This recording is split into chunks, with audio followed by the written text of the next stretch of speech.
အားလုံးပဲမင်္ဂလာပါခင်ဗျာကျွန်တော်ဒီနေ့မှာတော့ချင်းဆက်ဆက်မွမွေးလေးနဲ့အရန်ဟိုမှာစားလို့ကောင်းတဲ့ထိုင်းစတိုင်ပဲကြတဲ့တုံးလေးကိုကျွန်တော်လွယ်လွယ်ကူကူတုပ်စားလို့ရအောင်လို့တုံးလေးမျှပေးမှာဖြစ်ပါတယ်ခင်ဗျာကျွန်တော်ကတော့ထိုင်းထောင်းနေမှာသုံးတဲ့စောနဲ့တုပ်ပေးမှာဖြစ်ပါတယ်လိုအပ်တဲ့ပစ္စည်းတွေကတော့ကျွန်တော်တို့ထိုင်းထက်ညက်လိုမယ်ထိုင်းရှောက်ရည်လိုမယ်ငပြရည်လိုမယ်ကျွန်တော်တို့အထောင်းငပိလိုပါမယ်ကျွန်တော်တို့ကျုပ်ချောင်းလေးတွေကြော်ထားမယ်ပဲကြတဲ့လေးတွေကိုကျွန်တော်တို့ကြိုပြီးတော့ပြုတ်ပေးထားပါမယ်ခင်ဗျာပြုံးလေးတွေလွယ်ကူလို့ကျွန်တော်မပြတော့ဘူးပေါ့နော်ဒါကတော့ငွေသီးလေးတွေထောင်းထားမယ်ကျက်သွန်ပြူလေးတွေနှုတ်ဆင်းထားမယ်ကျက်သွန်နီခပပလေးလီးပေးထားပါမယ်ဒီပေါင်ပစ္စည်းတွေစင်စင်ဖြစ်ပြီဆိုလို့ရှိရင်တော့ကျွန်တော်စပြီးတော့တုပ်ပြပါမယ်ကျွန်တော်စုံနဲ့ထည့်ထောင်းလေးရတယ်ပေါ့နော်ကျွန်တော်လက်နဲ့တုပ်လေးရပါတယ်အရင်ဦးဆုံးပဲကြတဲ့ပြုတ်ထားတာလေးတွေကိုရေဆေးပြီးရေစစ်ထားမယ်ပေါ့နော်ကိုကအမာကြိုက်တယ်ဆိုလို့ရှိရင်တော့ခပပလေးပြုတ်ထားပါတော့ပြပြလေးနုနုအီးလေးကြိုက်တယ်ဆိုလို့ရှိရင်တော့နုနုအီးလေးပြုတ်ပေးထားပါရေဦးဆုံးကျွန်တော်တို့သုံးဝက်ပကန်းထဲမှာပဲကြတဲ့လေးတွေထည့်ပါမယ်ဒါကတော့ကျွန်တော်တို့နှစ်ပွဲစာနီးပါးရှိတယ်ပေါ့နော်ကျက်သွန်နီလေးထည့်ပါမယ်ဒီနေ့မှာခရမ်းကျင်သီးလေးပဲကြိုက်ရင်ထည့်လို့ရတယ်ပေါ့နော်ဒါပေမဲ့ခရမ်းကျင်သီးကတော်တော်များမသုံးကြဘူးပေါ့နော်ကျက်သွန်နီလေးထည့်မယ်ကျက်သွန်ပြူနဲ့နှုတ်ဆင်းနေတာလေးထည့်ပါမယ်နောက်တည်းငရုတ်သီးထောင်းထားတာလေးပါထည့်ပါမယ်ခင်ဗျာ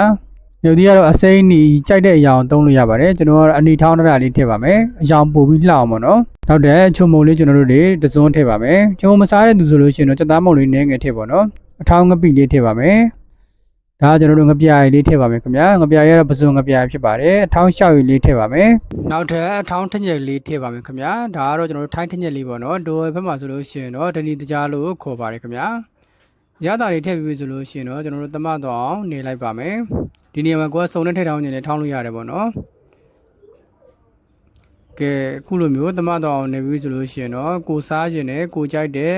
အသားချောင်းသို့မဟုတ်ကြက်ဥချောင်းပေါ့နော်ပစုံတို့ကနန်းလုံးတို့ထည့်ပြီးတော့နေလို့ရပါတယ်ကျွန်တော်တို့ကြက်ဥချောင်းကြော်ထားတာလေးထည့်ပါမယ်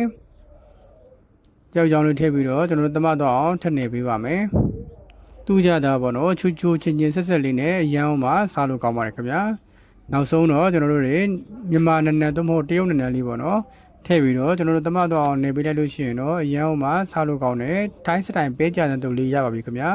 ဒီနည်းလေးနဲ့တုပ်စားကြည့်ပါအရန်အောင်မှစားလို့ကောင်းပါတယ်ကြည့်ရှုအားပေးနေသူတို့တော်တိုင်းကိုကျေးဇူးထူးတင်ပါတယ်ခင်ဗျာကျွန်တော်ဒီဗီဒီယိုလေးကိုကြိုက်နေတဲ့ဆိုလို့ရှိရင်တော့ like share လုပ်ပေးသွားဖို့တောင်းဆိုပါတယ်